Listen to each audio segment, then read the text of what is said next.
अस्सलाम वालेकुम ख़वातीनो हज़रात, कैसे हैं आप सब लोग। उम्मीद है खैरियत से होंगे। जी हाँ, माहनामा अफ्तारी जो जिन्नातों की दुनिया और इंसानों की जिस्मानी बीमारियों, जहनी उलझनों और रूहानी मसाइल का हल है। मेरे पास ये किताब है। इस नक्श को सयाह बकरे की दस्ती की हड्डी पर बरोज़ इतवार सूरज निकलने के निस्फ घंटा बाद काली स्याही से लिखें। नक्श के नीचे दुश्मन का नाम, माँ और उसकी वालदा का नाम लिखें। नक्श लिखते वक्त मुंह में नीम का पत्ता चबाते रहें। नक्श लिखने के बाद इशा की नमाज के बाद नक्श को सामने से रख कर इस पर दुश्मन का तस्वुर करें और नंगे सर या कहारू दुश्मन के नाम के आदात के मुताबिक पढ़ते रहें। इसी तरह 7 रोज़ अमल करने के बाद इस नक्श वाली हड्डी को हांडी में बंद करके पुराने कब्रिस्तान में दफन कर दें। दुश्मन तबाह होगा। नाजायज़ किसी के लिए हरगिज़ ना करें, वरना सख्त गुनाह होगा। इस नक्श को देख लीजिए किस तरह से ये बना हुआ है, और इसको काले बकरे की हड्डी पे लिखना है। झूठे आमीन ने ज़िंदगी अजीरन कर दी। अल्लाह तबारक व तआला की तरफ से आजमाइश सब पर आती है। इंसान किसी भी मुसीबत में गिरफ्तार होता है या बेरोज़गार हो जाता है तो आजकल बजाय अल्लाह तबारक व तआला से रुजू करने के इंसान आमिलों और तावीज़ गंडों के तरफ मुतवज्जह होता है। आमिल हजरात खूब दिल खोल कर इसको बेवकूफ़ बनाते हैं। मैं एक शख्स का किस्सा इसी की ज़बानी सुनाता हूँ। मेरी कमर बेरोज़गारी ने तोड़ रखी थी। जिस काम में हाथ डालता उल्टा हो जाता। घर के हालात इतने ख़राब थे कि महीनों नसीब नहीं होता, गोश्त नसीब नहीं होता था, जेब में एक फूटी कौड़ी नहीं होती थी। ऐसे में एक आमिल से मुलाकात हुई। इसने बातों में मुतासिर होकर मैंने इसको अपना उस्ताद बना लिया। इसने सबसे पहले मुझे हाज़िरात करना सिखाया। फिर एक मुझसे बोले कि आप हमजात का अमल कर लो, अपनी ज़िंदगी में उस्ताद बन जाओगे, बेरोज़गारी गायब हो जाएगी, नोटों में खेलोगे। मैं उस्ताद की जादुई बातों में आ गया। उस्ताद के कहने के मुताबिक परहेज़ सिर्फ दूध और चावल खाने थे। परहेज़ में सिर्फ दूध और चावल खाने थे।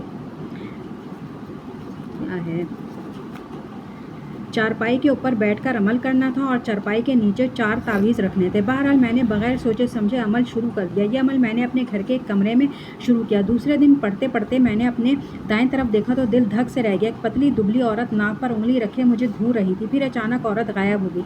मैं अमल बराबर पढ़ता रहा। उस्ताद ने पहले ही कह दिया था कि खौफजदा ना होना, मैं तुम्हारी हिफाजत करूँगा।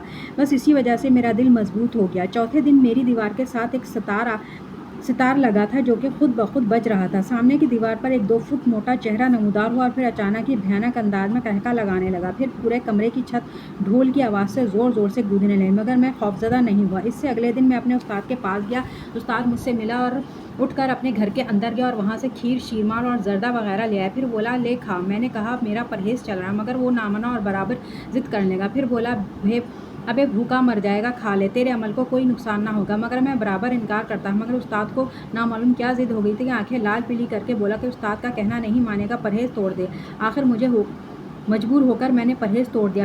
फिर क्या था, मेरा अमल जारी रखना महाल हो गया। मुझे इतनी शिद्दत की भूख लगने लगी कि मैं अपना परहेज़ भूल गया। तमाम रात छत पर ढोल बजते रहे, सितार बजता रहा, मगर अब तो दिन में जहाँ भी जाता हमजाद मेरे साथ होता। मेरी ज़िंदगी अजीरन होने लगी। मैंने उस्ताद को सब मामला बताया तो वो भोंडी हंसी लगा। मैं समझ गया कि उस्ताद ने मुझे मरवा दिया है। मेरी ज़िंदगी परेशानियों की नज़र होने लगी। हर वक्त मुझे महसूस होता मेरे साथ कोई है।